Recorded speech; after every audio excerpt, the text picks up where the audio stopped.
Bonjour à tous, ravi de vous retrouver pour une nouvelle capsule dans la continuité de la capsule sur la dépendance affective quand vos émotions vous rendent accro aux autres.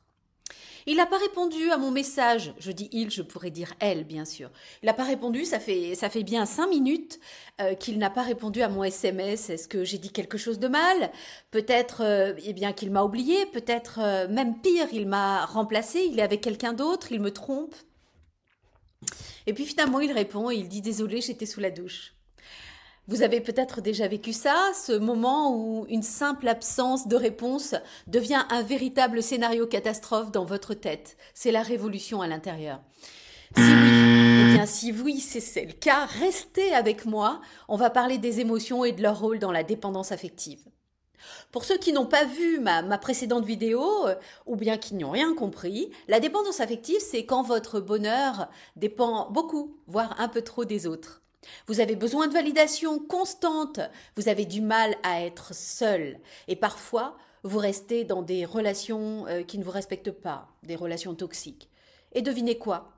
C'est souvent vos émotions mal comprises qui vous piègent, qui vous jouent des tours. Parce que les émotions, c'est comme des alarmes. Vous savez, les alarmes, vous savez, les petits détecteurs de fumée qu'on a tous dans nos appartements. Eh bien, elles sont là pour vous alerter, mais parfois, elles s'emballent. Voici 3 émotions, par exemple, qui sont mal comprises, et notamment dans la dépendance affective. La peur de l'abandon, la peur. Ne me quitte pas. Il n'a pas répondu à mon message, c'est sûr, il va me quitter. Cette peur vous pousse à accepter n'importe quoi pour éviter d'être seul, et même des comportements irrespectueux.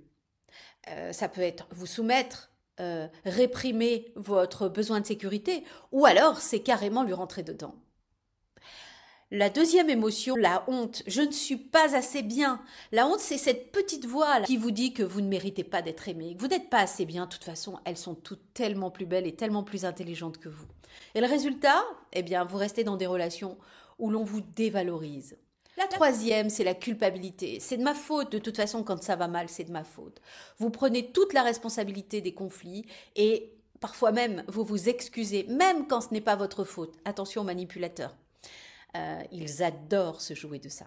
Ces émotions, eh bien, ça crée un cercle vicieux. Vous avez peur de perdre l'autre, alors vous faites tout pour lui plaire, et même à vos dépens, et l'autre en profite, vous vous sentez encore moins bien, vous tournez en rond, et parfois il n'en profite pas, mais il en a marre, et donc il s'éloigne de vous, et ça donne raison à vos peurs les plus profondes. Et si on sortait de ce cercle vicieux? Un psychologue peut vous aider à mieux comprendre vos émotions. Par exemple, apprendre que votre peur de l'abandon, ce n'est pas une vérité absolue, mais une alarme qui s'est un peu déréglée à cause d'expériences, parfois précoces, bien sûr précoces. On peut travailler à la reprogrammer, cette alarme. Et non, consulter un psychologue, ce n'est pas pour les fous. J'entends quelquefois encore ça. C'est comme un check-up émotionnel pour se sentir mieux dans sa tête et dans ses relations. J'avais, il y a quelques années, un patient qui est un médecin et qui disait on devrait aller chez son psychologue, chez le psychologue une fois par an au moins, comme quand on va chez le dentiste une fois aussi par an pour faire un contrôle. Alors en conclusion, vos émotions c'est comme un GPS, mais parfois il a besoin d'une mise à jour pour éviter les détours inutiles. Alors, prêt à reprendre le contrôle de votre GPS émotionnel? Abonnez-vous maintenant à cette chaîne pour avoir plus de conseils, pour avoir plus d'outils. Et puis surtout, dites-moi en commentaire quelle émotion vous fait parfois douter de vous et on en reparle ensemble.